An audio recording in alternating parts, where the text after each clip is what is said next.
Hey y'all, I'm Todd Bailey. What's up? It's Arie Lumberdozy. And this is fucking brutal. Get in the pit, stock up the fridge, and listen. We're here to cover the latest in metal news and craft beer.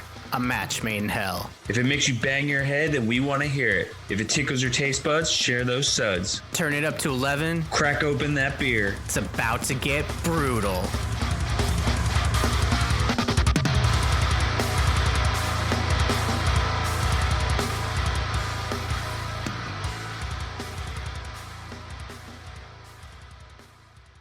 What's good there, Hopwolves? It's your boys, Todd, Arie, back with another stellar episode of Brutal Podcast. Of course, you already know what it is. It's going to be sick, per usual.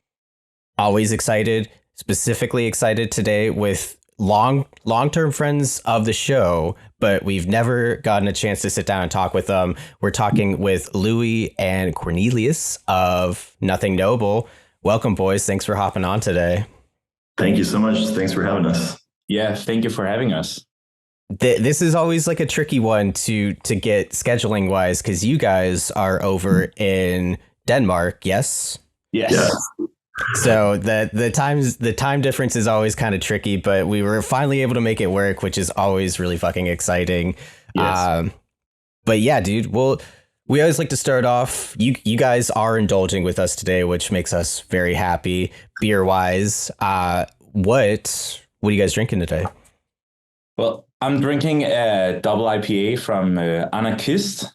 It's called like a Haley Juicy DIPA. And it says like ANARKIST, and then it says like 10XL in taste. Whoa. I don't know why it does that, but it's really Damn. I'm on the good old Hogaarden or Hogaarden. Oh yes, classic. Yeah. Hogaarden. I went looking for an ANARKIST. They have a fruity IPA that's really fucking good, but I couldn't find it. So here we are.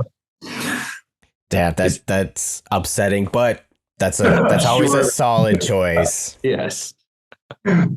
Is that a local brewery for y'all, or is that a? Yeah, I think so. Right, ANARKIST.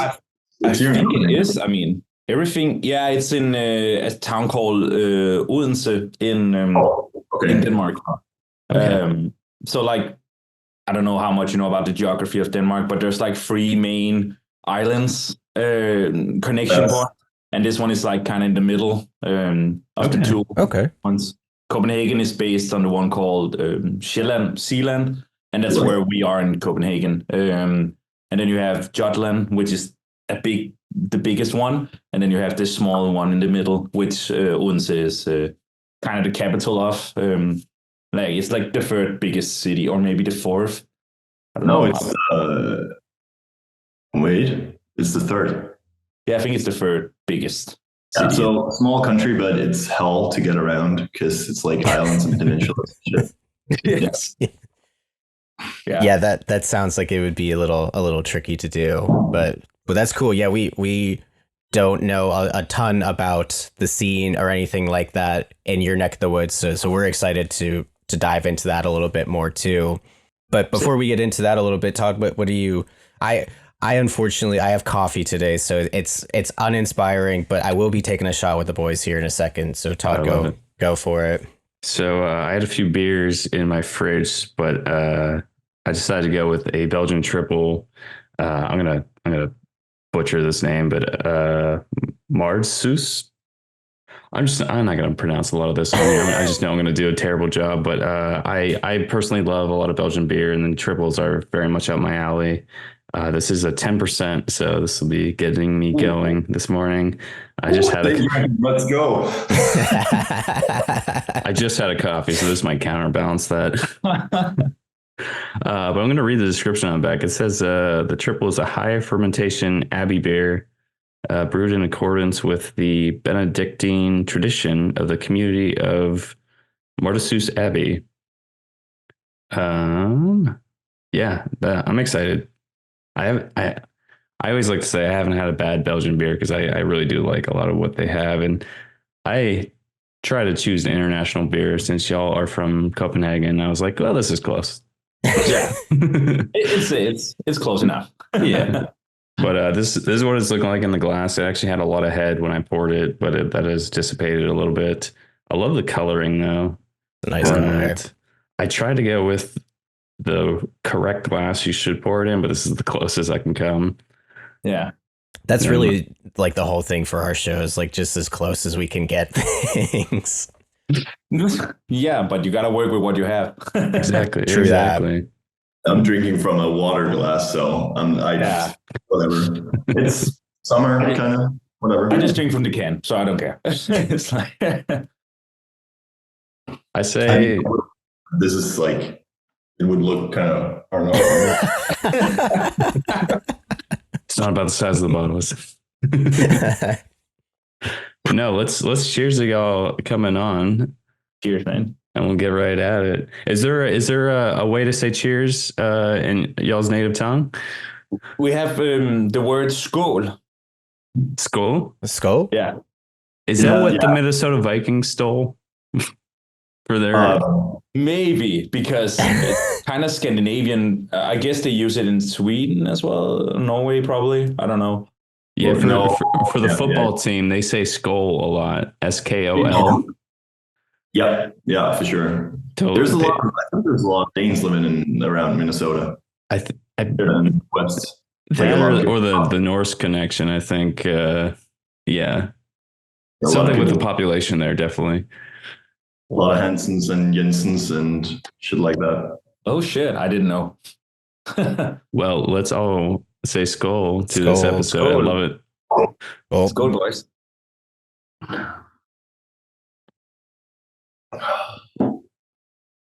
Yeah, it's going to be a good episode. I already love this. Very tasty.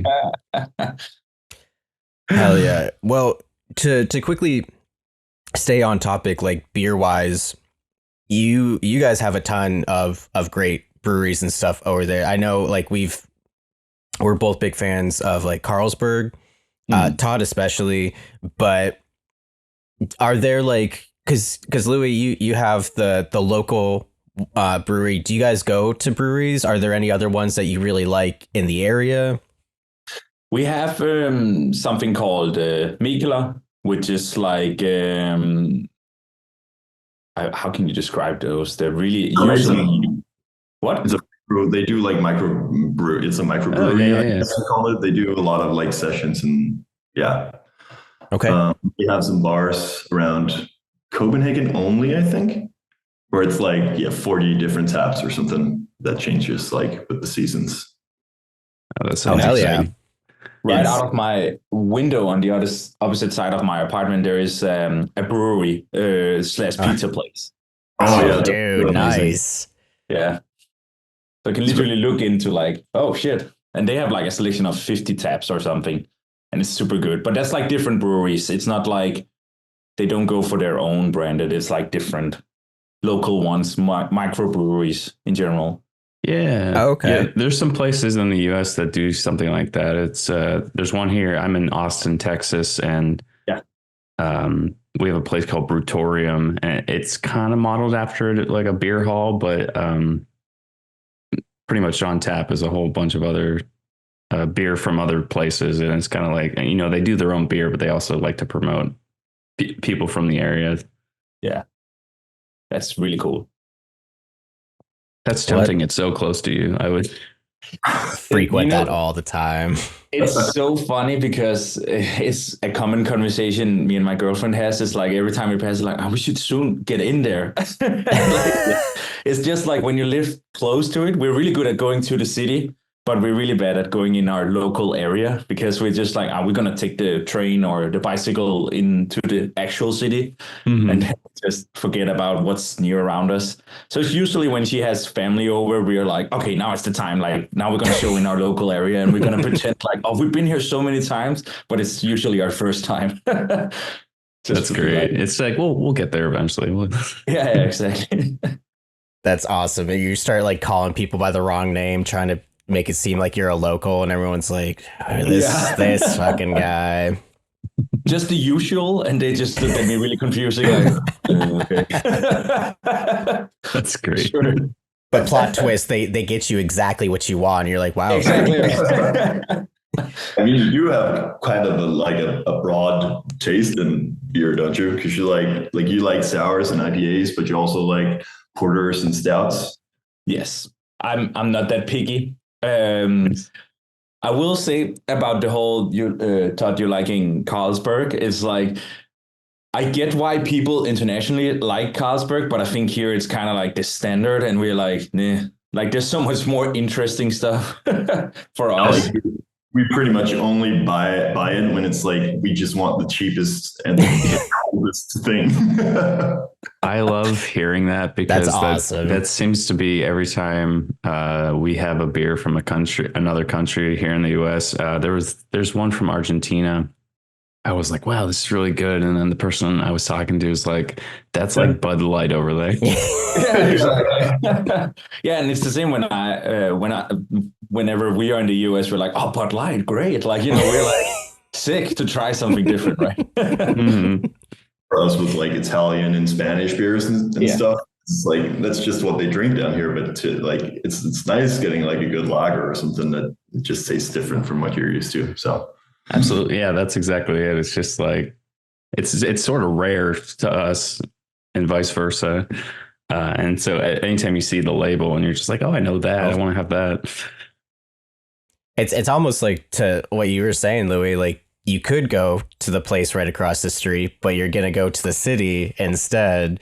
And I feel like it's got to be the same thing for the beer. Yeah, like we'll buy like Bud or Miller or something like that because it's cheap and, you know what you're getting. So it is just kind of funny to hear that in other cultures, though. Same thing. Yeah. Same thing, but different, like reverse. Hell yeah. Well, that's awesome. So you guys, you've been to the States. Have you toured the States or just for Louis? So okay. I have okay. So actually, like I remember you guys discovered us on was it Cabal's story? I think yeah, because it was when you guys did drop Bound by Blood. Yes. So long story short, I was usually Cabal's sound tech for many years. Okay. I've been their front of house engineer for many years. And then one day we were on a tour in the UK. I think it was 22. Actually, I have the poster up here, and it was in 22. Yes. And right there, a guitar player dropped out of the band. He still finished the tour and all that, but I was doing sound on that tour, and they immediately asked me if I wanted to play guitar instead. So actually, I am a member of Cabal, and that means that I've toured a lot in the States and actually going. No, I haven't toured once in the US, and I'm going back here in next week, actually. Oh, shit. Nice. Yeah, actually, there was one thing I wanted to talk with you if you need. I don't think we're coming by Texas, though. We're only doing East Coast on this one. That's more for him then. He's in Pittsburgh. I'm in Austin. Pennsylvania right now. We're definitely hitting Pittsburgh, so we should find out something.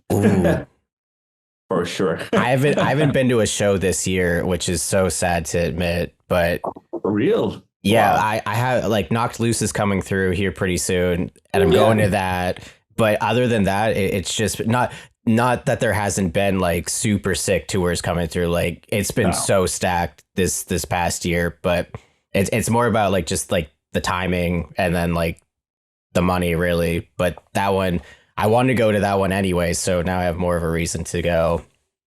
That's a good excuse, definitely. No, that's super cool, dude. And have you been to the States then, Cornelius? Or yeah, I have, but it's like fucking 15 years ago or something. Like after high school, I did a little, what's it called, like a little road trip for around like 3.5 months. Oh, nice. Yeah, driving a lot, trying to see some of the sights and explore some of the country. Where did you check out?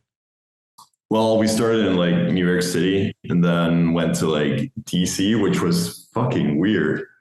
It's like there's nothing there. There's no people there. There's just like big old buildings and government.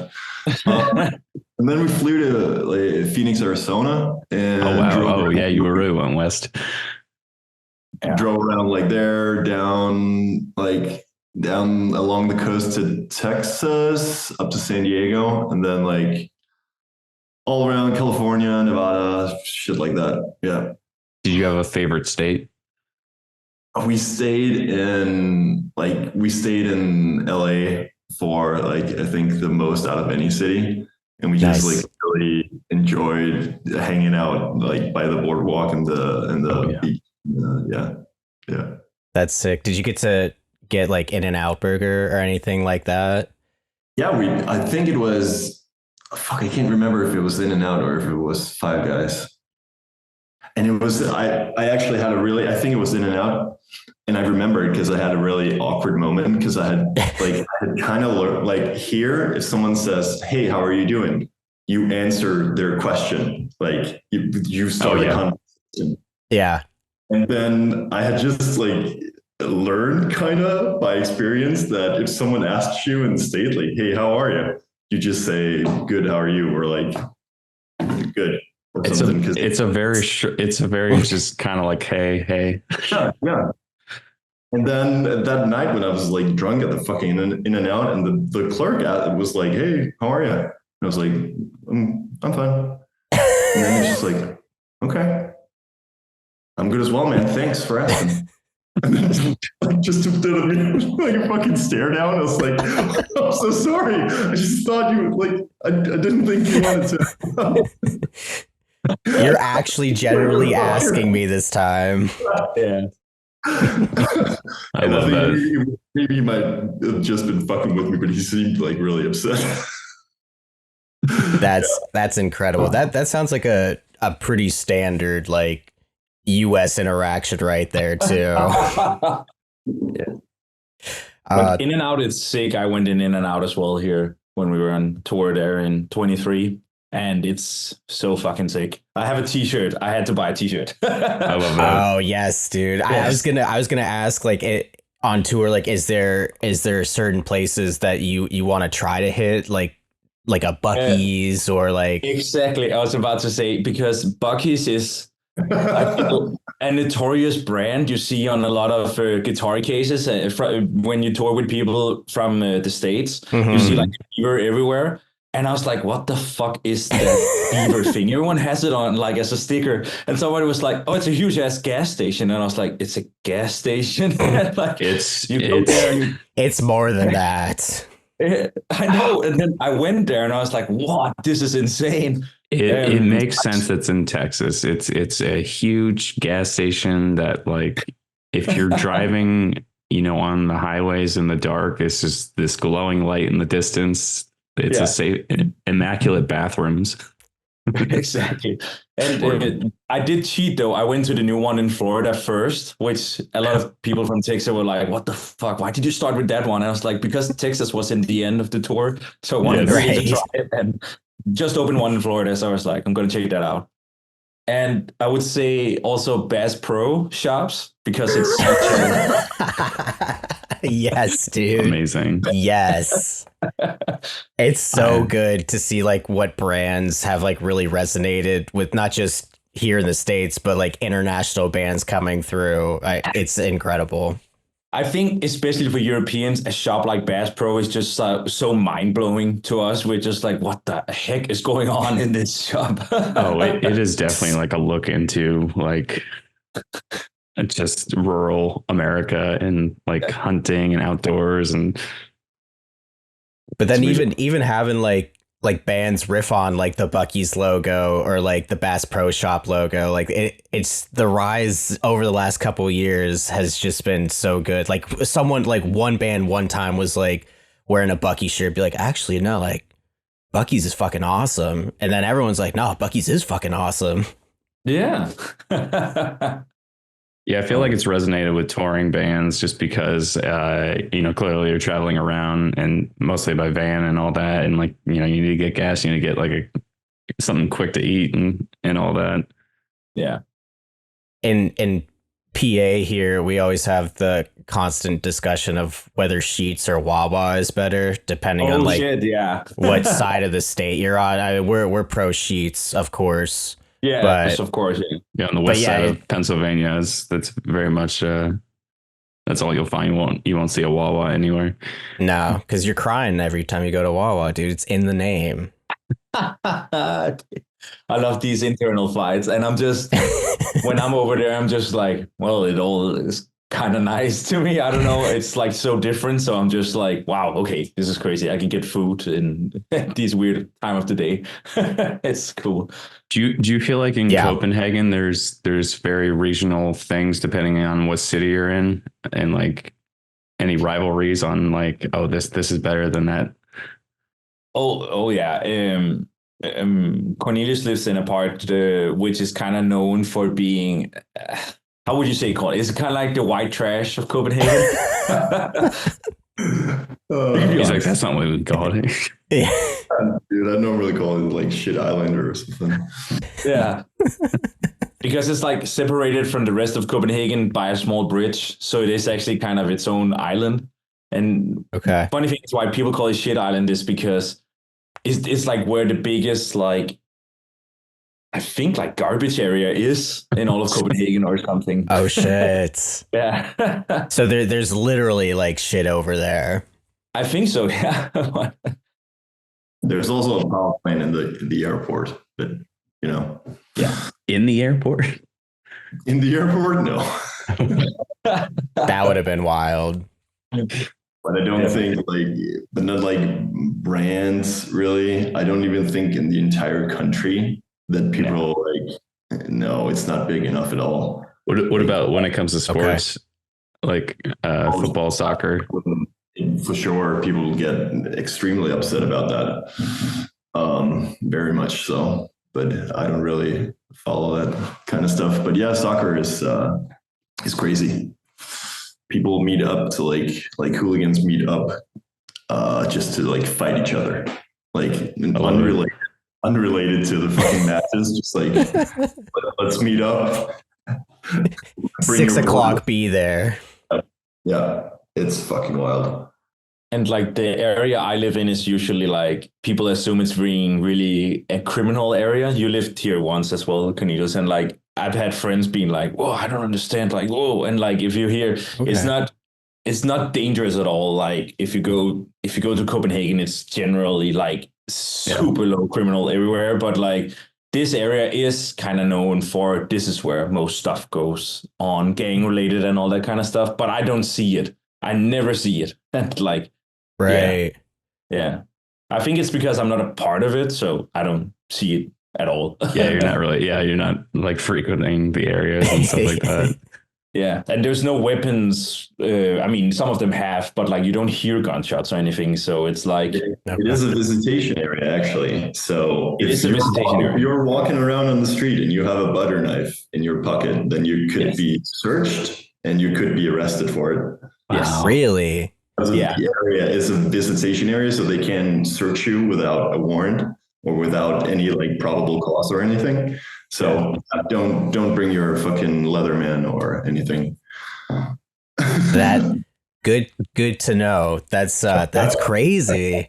But it's just like it's a small area. It's a small area, and it's because it's like the only area pretty much in the city where we've had shooting in the last like 15 years or something. Okay. A few months. That's just a Tuesday here. Sorry, God. Yeah. Our laws are a little bit different in that regard. Yes. Yeah. I guess like, you know, if you're carrying around a butter knife, that's probably like the only like that's good. Like rather it be that than the alternative. I'm just imagining a butter knife gang. That's strictly what they is. Can you guys make that like your next like single artwork is just like a butter knife, like actually, dripping? We need inspiration for some new stuff, so a butter knife. I'm gonna write it down. You're going, I'll fucking spread you, bro. Yeah. That, oh my god, dude. Well, getting as a segue here, talk to us about the new track that you guys just dropped. Yes, Curse Your please. Blessings. The album I wanted to talk about specifically before like the song itself, because it is so different than like Modern Dismay and Everything Is Terrible. What was the inspiration to go in that direction of like a was it like a Japanese like a warrior mask. It's very fucking sick. It's just like so different than what you guys have had in the past. Yes. For sure. Very like graphic and very digital. Yeah. Whereas, like the first record we like painted ourselves with like paint. Then Modern Dismay, we had a tattoo artist do it in hand with ink. So it's like It's very different. It's very like it's very digital compared to all the analog stuff. I think we've talked a lot about like the visual side of things this time around more than we did the last time. The last times, I should say. And it, like in coherence with like more kind of modern or whatever, more modern sound, maybe we wanted to incorporate some influences that we just kind of felt were a bit different, like because it is kind of weird. It is kind of weird. And our guitarist now, he used to be our bassist, Usai, is really into anime and shit like that and Japanese culture. And he suggested that like we just talked a lot about like that whole like the kind of like a Neo Tokyo aesthetic with like kind of futuristic and like East Asian influences. And I think we all kind of think it's just a really cool aesthetic. And there's a lot of cool like symbolism. And if you take that kind of traditional stuff and then interlace it with like super digital art like this, that's also kind of like I want to say retro modern in a way that Vaporwave is, like the fucking very digital things, but it's from like 98 or something where you just have like plaster all over, and it's kind of like a mosaic of like all things digital. And then we have like the kind of traditional Japanese symbolism as well. And it's like not really that we want to like appropriate any meaning or anything, but it's just like a cool thing. I can understand that. Yeah. Sometimes you just want to go with a cool looking image, and but honestly, it stood out to us enough to talk about it. But I is this any indication of more artwork to come for future stuff, or besides the butter knife? Besides the butter knife, that's going to be the second, the third or something. No, we have a couple of releases in the radar, and they actually all follow the same kind of theme art wise. Okay, but not necessarily Japanese culture. I would say it's a lot of different like this whole. I think the whole theme is more about, let's mix this modern vaporwave kind of style together with more traditional stuff. So, and it could be anything. It could be traditional in Viking culture. We haven't chosen anything like that, but like, more old school. Yeah. We have like a morning star, for example. Yes. That's kind of like a traditional tattooing thing. Okay. And then with like all with like neon colors and all like different like Unicode text and stuff like that. Yeah. Nice. I'm excited to see what's on the horizon then. Yeah. There's gonna come more stuff soon. We can't wait. Like it's funny that we're talking about the artwork because we've had to postpone the next single for like, I think it's going to be a month or something, because they've rejected the artwork like 3 or 4 times now. Interesting. They were like, there is something on here that we can't approve. And then they didn't specify what it was.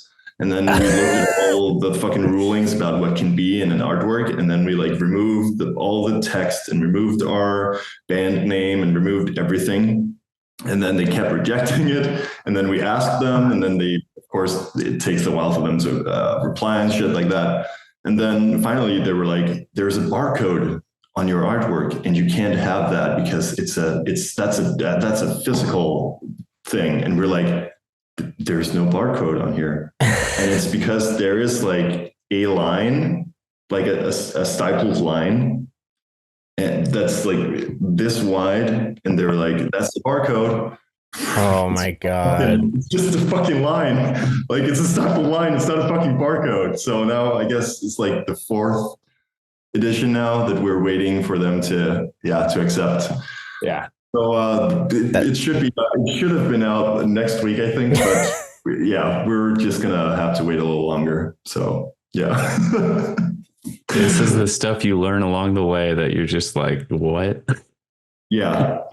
Also, alert for lines. Illegal stipple lines. You crossed the line with this one. Yeah. That was fun.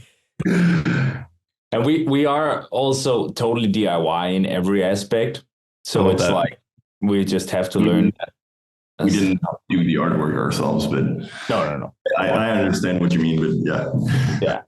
We release our own stuff. We don't have anyone behind us yet, and like all that kind of stuff. So we learn along the way, and yeah, just how it is. So no barcodes apparently. Oh, fucking lines. Just next one, just all bars. All bars. I guess. Bro stripes. Say, if that's like what broke the straw that broke the camel's back, like we were just talking about like the 200 stab wounds single that like just got released, and they're like, fuck this, like we're gonna release it anyway because I mean that's the name of the game. Like it's gnarly album artwork, so like we can have that, but we can't have a barcode. No, exactly. It's really confusing. Actually, I want to see that one. That's crazy. Yeah, they just released a new single. He's about to look it up. That's really old school, and like it's I think they very much doubled down. Yeah. Doubled down 200 times, dude. Wow. The new single though is really like it crushes, dude. I mean, well, before I get into that though, Todd, can you tell them the story about, we were talking about Modern Dismay like right before the podcast. Oh, yes. Because we both love that record. Sick. Yeah, that was pretty much our introduction to y'all, and I remember purchasing it on Apple Music. I love that record so much, and I think it was at the same time Billy Boy and Poison released their Umbra record. Oh yeah. So I think I got both, but I was on a trip to Greece at the time, and so that was the album I was listening to the entire trip was Modern Dismay while I was going around Greek islands. Wow, that's it's a sunshine kind of album for you. I was gonna say it did not match up with the landscape, but that's so real. That means a lot for us to hear, because Modern Dismay was definitely one of more ambitious works, I would say. We really thought a lot about details and how to collect stuff and all that kind of, and how things tied together. And yeah, so it's really nice to hear that album. There's a lot of fucking music on that album. There's a lot of music on it. So much. It's so many things. Yeah. Rotting Away specifically, like I would, like, no joke, like I'll have that track on loop. Like I think it's just incredible. He's talked about it so much. It's so good. And like we were kind of talking about this beforehand, before we start recording, but like where you guys live at in Copenhagen is like very like dismal and dark most of the time, very cold.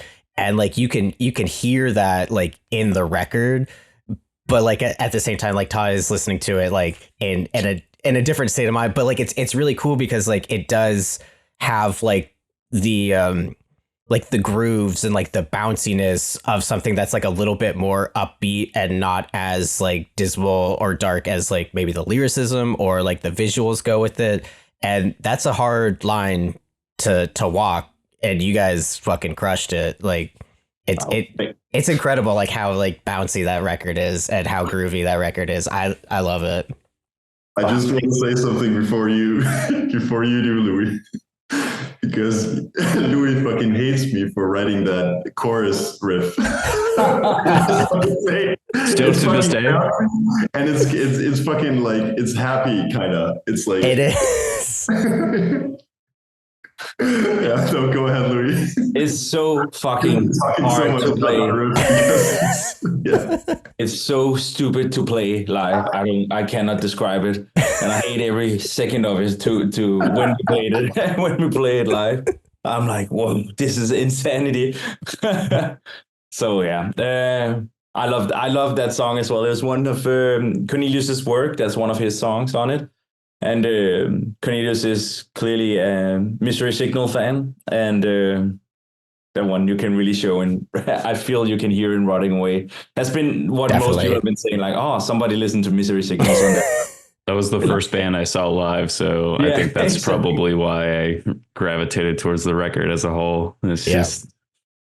I saw on Reddit, it was talking about like the new Boundaries record, and like how much like they took influence from Misery Signals, and someone wrote like, it's true that your favorite band's favorite band is Misery Signals, which is insane, like how much they've been influential for so many bands nowadays, because I feel like they weren't like Todd, when Todd saw him, like there was like 20-30 people there, and like they weren't getting their flowers back then, but they are now. It was when they had just released Mirrors, which is actually one of my favorite records from them. Whoa, okay. And so it's actually kind of recent then. Like Mirrors is not 2005. Yeah. And it was just at a fire station that they would get money by allowing them to do concerts. And yeah, I would say 20 people, but I was blown away. And like that, I feel like that very much influences why it's my favorite record. But I love the title track, that epic. It was a 10 or 11 minute song. It's just really good meaning behind it too. But that, I feel like that really set my trajectory on the music I like. But it's so awesome to hear that y'all are big fans too. Is there any other influences as far as on Modern Dismay and then now? Have they changed at all? I mean, pertaining to Rotting Away, what you mentioned, kind of the black metal, like the fucking darkness, and also like that's also why we brought in Kim, who is one of our friends from way back from the scene as well, to do the really high pitched vocals. That's another song though. It's Torn Asunder. Oh, that's Torn Asunder. Yeah, for sure. But same style. That's that one. Yeah. Wait, another banger. Oh, yeah, Rotting Ways. Yeah, okay. I sing on Rot. Oh, yeah, I sing on Rot. You sing on all the songs. Oh, I sing. Okay, yes. Yeah, I'm doing the fucking, which I don't normally do. But it is that kind of like Death Heaven kind of thing where it is like part like black and part like harmony sort of. And I feel like that's a pretty good, like what you said, the climate here, the weather, the fucking darkness for most of the year. But then when the sun finally starts to shine, everyone is just fucking ecstatic. And it's like 5 degrees outside and people will start running around in shorts and like with no shirt on, because it's like and like everyone finally and stays out all night every day drinking beer in the city. And so it kind of encapsulates that kind of feeling of living in a place like this that is so weird most of the time. So I think on getting back to the question, like on Modern Dismay, we still were like kind of playing gent, and it is really groovy and it is really bouncy. And I feel like we've kind of taken out the prog kind of on most songs. Okay. And it's way more hardcore now than it is like Misery Signals or Death Heaven or whatever, or fucking Meshuggah. Yeah. I think we had a mutual talk after Modern Dismay came out, because that record was really into our we wrote it during lockdown, I think, as well. Oh Most. Yeah. Okay. Yeah. Yeah. We released it right at the beginning of lockdown, which was or That's why I got away. Doing I went to Greece. But like me and Cornelius are very big fan of like are still, and was at that time even more about like post metal, like Neurosis and the Ocean Collective, all that kind of the more darker atmospheric parts. And then we really with Modern Dismay, we wanted to bring those two things together, our metalcore / progressive kind of side, together with the more darkness you find in the post metal. Mm-hmm. And like Black Gaze, as Death Heaven Goes Under. And it was really ambitious, and it was really long, and some people got it, but most people we felt didn't really understand the concept and were more confused, and they actually were like, "Oh, this is sick." So we decided, when we wrote these new songs, which is being released throughout this year, that we're gonna embrace our hardcore roots, because we all came in the hardcore environment in Denmark, and we all are part of it. And we were just like, you know what, it's fun to see people smash into each other. And there's definitely parts where you could do that in Dismay, for definitely. sure. But it seemed like live, at least in Denmark, I don't know how it would be in the States, but at least in Denmark, there's like more people got more confused than we wanted it to be, or something like that. They didn't know how to move their body. Yes, and I think it was like really marketed with progressive metal in mind. See, and I think that the danger is, what we found out at least, is with progressive metal, I think wanted to sound either like Tesseract or Periphery equals there's clean singing on it, and we choose not to have that. And so it's like there were some people who get it, but most progressive metal fans were like, but when is the clean? Where's the whole? Where's the chorus? Where's the chorus? Kind of. There is a chorus, but there's no singing in it, and it's like you just missed it. So I sometimes think that we just made people more confused than actually like, how do you say, admiring in a way. I think people like, even nerds who really like progressive music, a lot of them are listening mostly to the vocals. And we, like on Modern Dismay, we knew that I wasn't going to sing in the choruses, but we took those melodies and we put them like onto the guitars and like did different layers and shit to like still make it melodic and still have stuff that you could follow that would like be interesting and stuff. But yeah, so I think that's the way that we kind of approached it, and that we enjoy music, I guess. Because I mean, it's funny that we should talk about, like you just mentioned, boundaries in context with Misery Signals as well. And I mean, Misery Signals don't do clean singing most of the time. They have the one song, but if anything, just the spoken word. Yeah. And I think that's one of the things that I really like about Misery Signals, is that all the fucking intricate melody shit goes on the guitars, and then very much, just like straight fucking chord. And I really enjoy that. But I mean, I also appreciate that Boundaries is kind of doing something different sometimes. Yes. If it is for me, I don't know, but. Yeah, with that last record, they just recently incorporated singing, which is very new.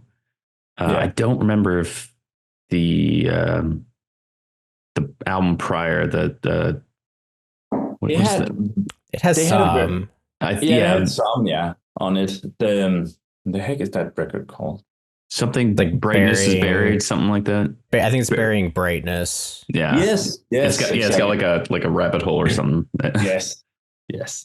To kind of circle back though, like I think I'm biased though, but like your sound would pop off like a lot more than it sounds like it would in your hometown because of something like Boundaries or like those types of bands. Like Boundaries is fucking huge here. Like they're definitely on the up and up, especially with like this last record. It's incredible. But they've also changed their sound like a lot. Like it went like with like a more hardcore approach before, and now you have a lot more like melodic elements with the crushing breakdowns, and now like even more incorporation of the cleans.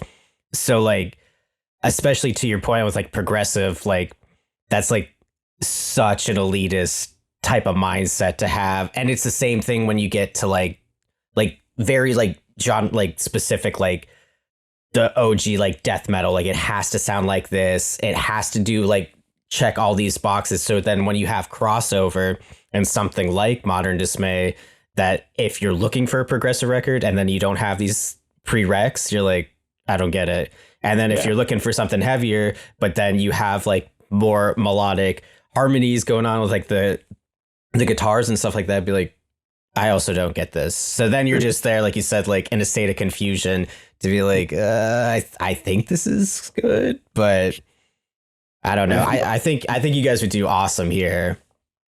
I feel in our scene here, the audience for that kind of like the modern Dismay style of music and the time that we put it out with like not being able to promote it by doing shows and also maybe not having the best like communication strategy, whatever. I feel like it's just like it just didn't reach its audience. I'm not saying that, oh, it's not our fault that people don't understand or insanely complicated and unique music, but it's just like there's a number of things that meant that it didn't quite reach its audience, and I think we've taken that as a lesson as well, and that's certainly something we were like trying to do different this time, and taking things into our own hands as well.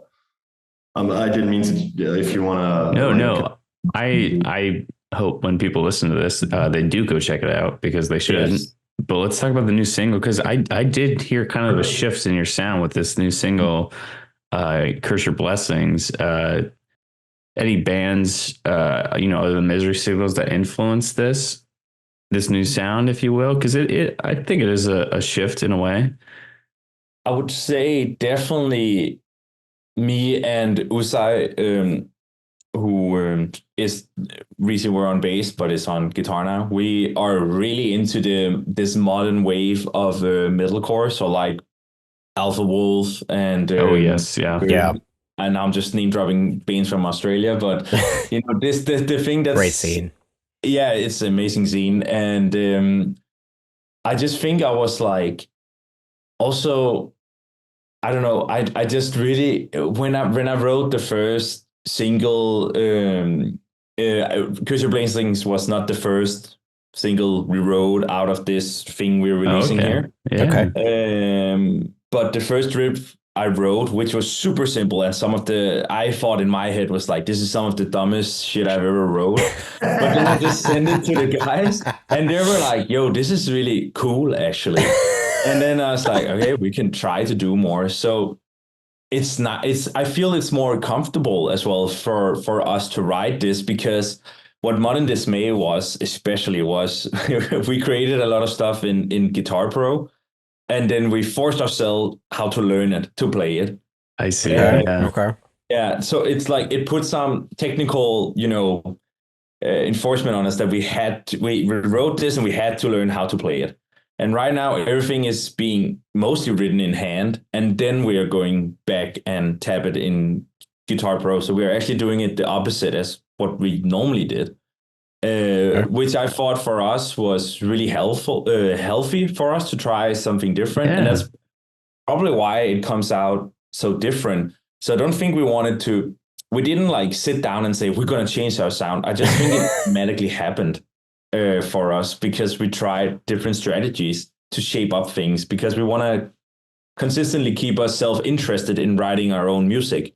Yeah. And putting a bit of obstacles along the way for ourselves is what keeps us going, I feel, at least. It's more organic in that way. Yeah. Yes. definitely. Our drummer Adam has been like fucking screaming at us to just like jam out and like write stuff that way for like 8 years now or something. It's like they're finally listening. And, I mean, we've done it, but the stuff that we fucking came up with was also like was always just so complicated that you couldn't just jam it out, because it's like, oh, I feel like, but I need to like the ending, and then that doesn't quite add up. I'm good, and then start writing it down, and yeah. But this is a different feel. And like forcing yourself to learn something that is really technically difficult to play also impacts your live performance. You're kind of like focused on making sure you nail it, as opposed to sort of having fun with it in a way. And we recently played our first show with mostly new songs. I think we had like 2 songs that weren't like new stuff. I was able to chill so much more than normally, because like as like the front person, whatever, I'm like sensing what's happening around me, and like the crowd needs someone to like mirror, so they know how to act, and so that they know what the fuck is going on in this part, and like what does it feel like. And if I have 3 or 2 people, like 3 or 4 people behind me standing like this, it's like, don't miss a note, don't miss a note. And I need to be all over the fucking stage and like going insane all the fucking time, because no one is able to do anything except for me. And like this, you're shoegazing at that point. Oh my God. Oh my, it's a fucking it's a stone off my chest. I remember once a guy come up to us in the merch booth after a show, and he said to everyone else besides me that like, oh wow, you guys are really moving. And then he said to me that like, but you seem like you want to play more technical stuff. And I just stood there being like, what? I'm actually moving a lot. I don't know if we saw the same show, but I still tried to move around, still doing the whole thing. But I mean, it is still complicated while you're standing like playing balls. The feet might be planted, but the yeah. Well, I hope that guy comes to like a new show and be like, you're the only one moving and everyone else is just standing around. I hope he will say that everyone moves around. Yeah. I think so with the new material, from what we've heard so far. So good. That was the main part as well, that like how the music industry is moving as well today is like you need to go out and play live. Like that's primarily how to get people to know about you. Especially post-pandemic. Yeah. I think people are like, especially post-pandemic, just like, want to get out there, want to experience it. So I just felt that like, especially with this one show we had, I just felt like, whoa, shit, like this was so much fun to play and there was so much interaction going on. Oh, good. I was like, wow, this is definitely like the right target we're going at. So I really, really, really hope everyone is going to like the new singles coming out throughout the year, and it will bring us some places, because we really, really want to do this and really want to keep writing music. So we really, really hope it's going to get out to the right people who enjoys this kind of more. I think we have a term for it, like we call it like pissed. It's like pissed music. Yeah. I noticed you had that playlist on Spotify.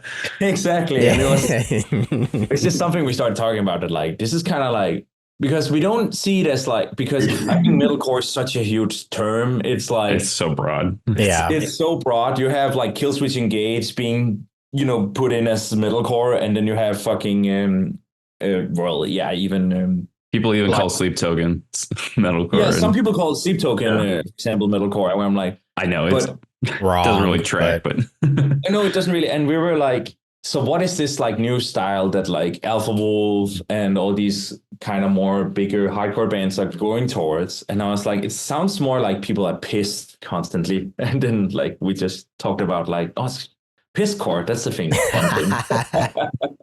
Coining that term here, pisscore. I mean, we wanna claim it. So, that would be a sick shit. Like if you could get like on tour with Alpha Wolf? Like what would like We're what gonna would manifest be that.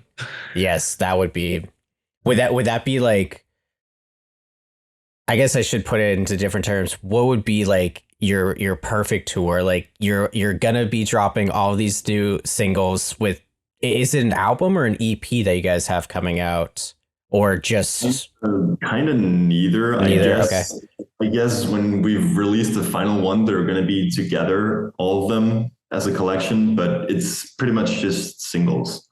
okay? You know, it's fucking 2024. Yeah. If you're Who cares?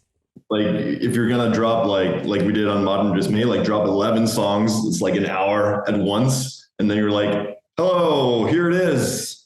And then for the next 6 months, for the next year, what are you gonna promote? It's like, hello, we did the thing.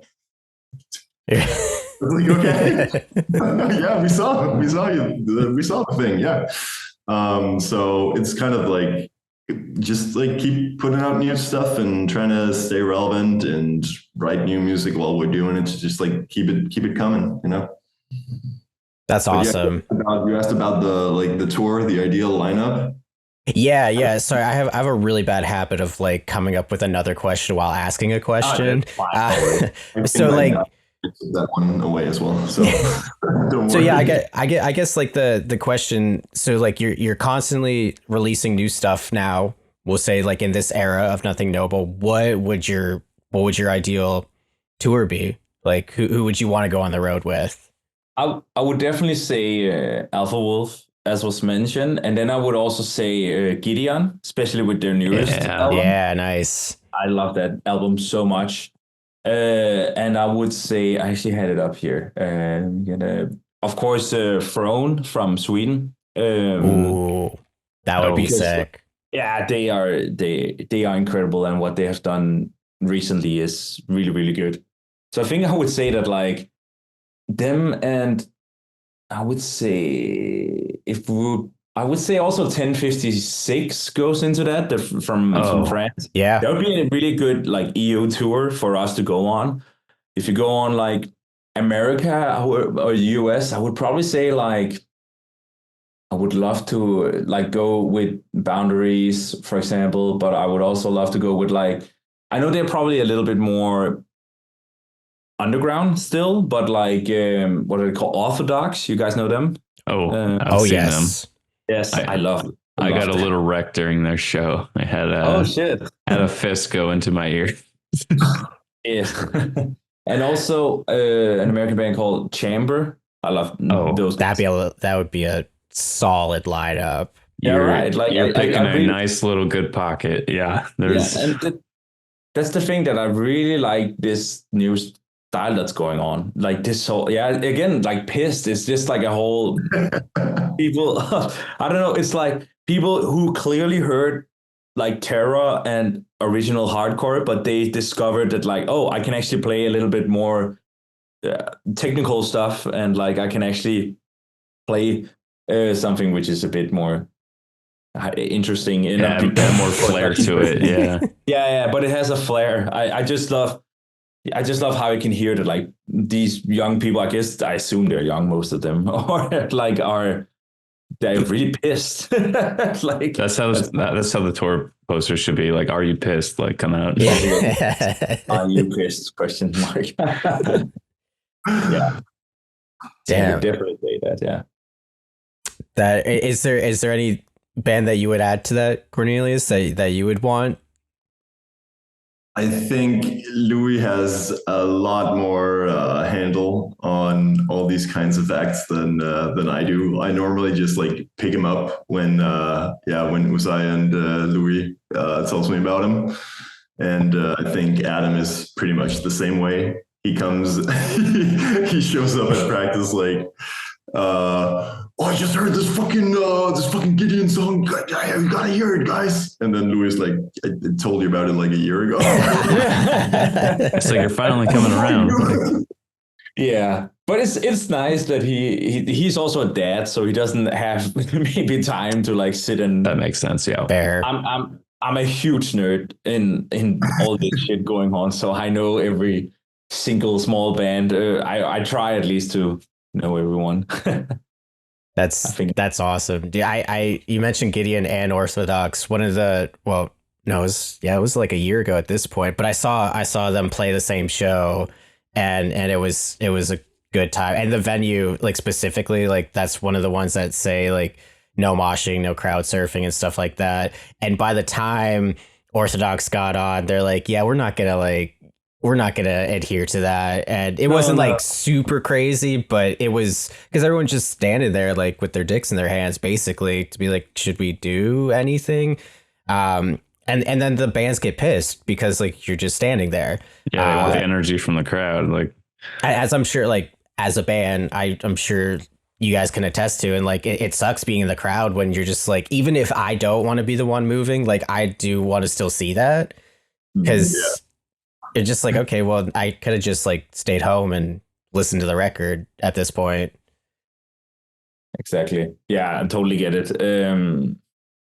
I would say like venue rules are of course there to help the safety of the crowd and all that kind of stuff. There's insurance also purposes. Yeah, insurance. At least in the States, like in Europe, we don't have the same. But I would say that it comes with like me as an audio engineer for living. We have a lot of dB limits over in Europe. Oh, I see. Okay. Yeah. Yeah. So, and there's nothing wrong with that. We need to protect our ears, and it doesn't need to be unsafe to go to a concert. But as averagely, like a drum set in a room is like 99 dB. And then you have try to tamper that. Like, you can play 98, and I'm just looking at it and be like, well, you can't have physical drums then. Like you can't have it. Like, yeah, what am I supposed to do? Yeah, what am I supposed to do? Right. And then, yeah, it's like, especially in Switzerland, they have, I think it's 99 for 1 hour dB. And the times I've done sound there, I've just been like, yeah, there's real drums. I don't know what to tell you. They are super fucking loud. And I need to put the rest on top of it. And yes, it always becomes a weird experience. And all these rules comes by some dude in a tuxedo who saw like, oh, that seems really dangerous. But they don't know shit about it. They don't know any theory about how it moves around in the room. Watched any videos? Do you know what the style of music is like? Yeah, we had a lot of lores because Copenhagen is a really cultural, nice place to live in. If you want to have live music going on around the summer, you can usually go on the street and all that kind of stuff. But the municipality here, they went around with like all these kind of weird measurement devices, and they targeted me while I was at work, for example, and being like, you cannot play louder than this. And I'm like, well, this is like if a train would pass by. Like, I don't understand how you can, come up with this weird number, because it doesn't make any sense. Like, yeah. And they were not calibrated either. Me, because I'm educated and working, and I was like, you did it wrong. Your device is not calculating correctly. Like, yeah, it's like their standards are off. It's like, what do you Exactly. Yeah. But yeah, I do also get the whole moshing thing that, like, of course, people should not get hurt, but I have rarely seen it happening, at least here in Europe. And we don't have that strict crowd surfing rules. We have in a big ass festival here in Denmark called Roskilde. They have like no crowd surfing, but I think it's because of an accident that happened many years ago where people died. So they have been really strict ever since, because that was really horrible. But yeah, the only place where you can't stage dive or like even like mosh. Yeah, haven't seen it anywhere else. Like, I mean, some venues might have it, like, please don't stage dive, but that's because their ceiling is so low that you would kick out the lights. Yeah, right. It's like we want to do more shows and have good lighting. I mean, yeah. I mean, like we've talked about this on the show a bunch of times, especially going back to Alpha Wolf, when there's the whole thing last year, the year before, when they sent out a tweet that was like, this isn't a drywall, like, hole punching competition. Like, don't fucking crowd kill. And like like we totally hear that, but at the same time, like going back to like, did you not like watch or like have you not listened to like the band and just being like more aware of what's going on like at a show? So like it's again like a fine line. Like you want to have fun, but like, you know, you don't want to have people get hurt, but it's gonna happen with like the nature of the music. But just trying to be like cognizant of, you know, you talk about stage diving. Like if the ceiling's too low, like you probably shouldn't stage dive. Like common sense. Like if you see a pit opening, like maybe like step back and let the pitters do their shit. And I mean, again, there's extenuating circumstances, especially when you get to like beat down and slam and stuff like that. Like that's part of the shit. But at the same time, you're like, damn, this is annoying. Like I just kind of want to vibe, but I don't know. It's a tricky thing for sure. But I do still believe that like more accident happens in big arena shows than like small definitely shows around the world. Like because you collectively put a bunch of people who are not used to go to shows and they don't know how. Honestly, they don't know how to fucking behave sometimes, and they are causing a lot of trouble. And it's really weird sometimes. When the few times I went to arena shows, I've been like, wow, people really don't know how to act in these scenarios. It's just a whole different mixture of people. Yeah, you have like the diehards versus the newcomers, and then all of a sudden they clash, and it's just like, oh, something's gonna happen. It's like when big ass metal bands like Slipknot comes by Denmark, it's of course in an arena. It's of course is in the States as well, and like you just get a lot of people there who are just there because they want to see the funny people with the mask, and they are just really. Like sometimes I feel they're rude. Like they're just my baby sat for this, so I'm gonna get fucking drunk. Exactly. Yeah. Fucking obnoxious and be like everyone else's problem. Because yeah. And that's when people make it about them, and it's just like exactly. No one's here for you. Like not even close. And also, I do this too. I keep like prolonging it because I come up with other questions. Speaking of the DIY, I know you guys do your own videos and stuff too, which I did want to touch upon again before we give you the last plug. How does that process work for like you guys visually? Like the new single, like I love how colorful it is in contrast like to how the song plays out. I really like any type of like kind of like a stark dichotomy like that. So could you like take us down like some of the video work? Yeah, for sure. It's kind of funny because it is touching on like something that we did with the artwork for Modern Dismay with the like kind of pale pink aesthetic. That's like and the ink drawing of a flower and stuff like that. And I feel, but it just makes a lot of sense to me because that's kind of what the music is to me in a way. Like it's so filled with contrasts. Maybe a little bit less now that we don't have like a lot of like lower dynamic parts. And I mean, we've really tried to keep the concept simple for the videos this time. And like, I really love making the Bond of Blood video with actors and stylists and all that kind of stuff. And, but I also feel like the music lends itself this time to more just being fucking dudes playing, just like rocking out.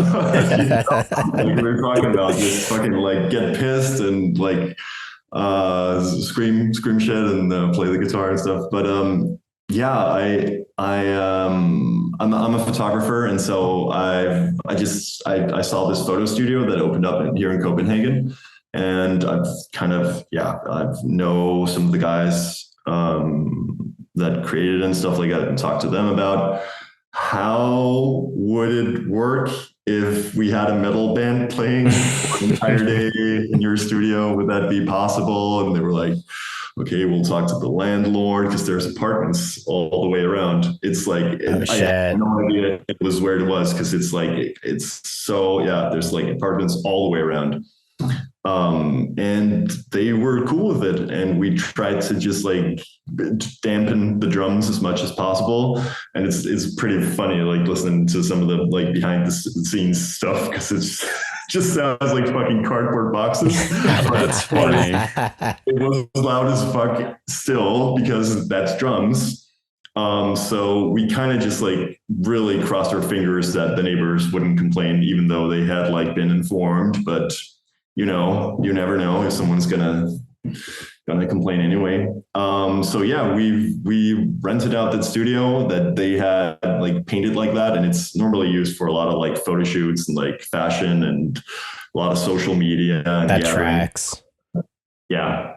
But I don't know. I thought it was really fun. And then one of my good friends and colleagues, I guess you could say, Jonas, was behind the camera for it, and he had this great idea of the kind of Wes Anderson thing that's happening, where we just have a tripod in the middle of the room, or like in the middle of the entire studio, because you can see like every room from that spot, kind of. Yeah. Oh, word. Okay. Him just like the camera is in one place the entire day, just in the same place. Wow. And like him like panning it around or like doing movements and stuff. So the camera is stationary throughout the entire thing. And then he brought a fucking pocket camera that's like this size from like, I don't know, 2000 or something. He was like, I thought we could shoot some action shots on this. And I'm like, what? The other camera is like, fuck, it's pretty fucking expensive. Like it's high end like cinematographer shit. And then he just brought the pocket camera. He's like, let's shoot with this. It's just like, that's hilarious. Like a true DP, dude. For sure. And it's so funny when you take the fucking 6K footage and you drop it into a timeline. And then you take the footage from the pocket camera and it's like this size. And you're like, okay. But I mean, I just fucking stretch it out and it's pixelated as fuck. And you can see the camera like making adjustments by itself. But I barely color graded. I gave it some contrast and, you know, like rock and roll. And I think he brought a lot to this style wise, because I really love, like you mentioned, the music contrasting the colors and like the bright scenery. And then we have like the really rigid camera movements contrasting the fucking trash 4:3 pocket camera vibe. So I think it works really well in that regard. And for the coming videos, it's a lot more metal. It's a lot more hardcore. It's like us in that's actually the next one. But let's not spoil it. Yeah, we don't want to know. That's a good little teaser. Yeah, that's a good little teaser of what you just said. You don't have to say anymore, but more metal. I think I would also say like no videos here, because we release it as independent singles. Nothing is gonna have like a certain theme necessarily. It's all gonna be different location, different vibes, because that's what the songs are not different vibes. Actually, I would say they are really tied together in like, it's just, you can clearly hear it's the same band, but it's just, we really wanted to try just different stuff, see what goes on regarding like how it looks and all that. So I like that. Yeah, that's awesome. With a new chapter, it's very much like a clean slate in a way. And like, I love that you're kind of approaching it that way. Yeah. Well, I think we can actually give you guys the red carpet to plug in your socials and everything like that. But we're really like, thank you again for coming on. Like, this has been really cool insight into the inner workings of the band and what's ahead. We've been fans, as you guys know, for a while, and we've been fortunate to feature your stuff for a couple years at this point, which is kind of crazy. So thank you for that. Thank you for coming on. How can new fans, because you're gonna have new fans after this show drops and hearing the new singles and everything, how can they keep up with you? and everything Nothing Noble? I'd say Instagram, ways to go, Nothing Noble, DK, because we're from Denmark. Woo. Facebook is, whatever. But mostly Instagram, TikTok, YouTube as well. We're talking about doing more like long form stuff, more like, I want to say behind the scenes, but like inner workings and shit like that. Sick. And it's all findable under Nothing Noble DK. It's all tied in nicely together. Hell yeah. Well, thank you again, boys. It's been an absolute pleasure.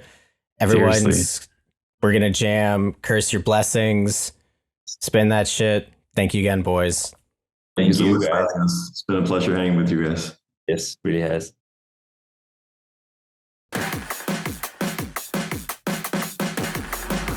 Cause you're fucking blessed.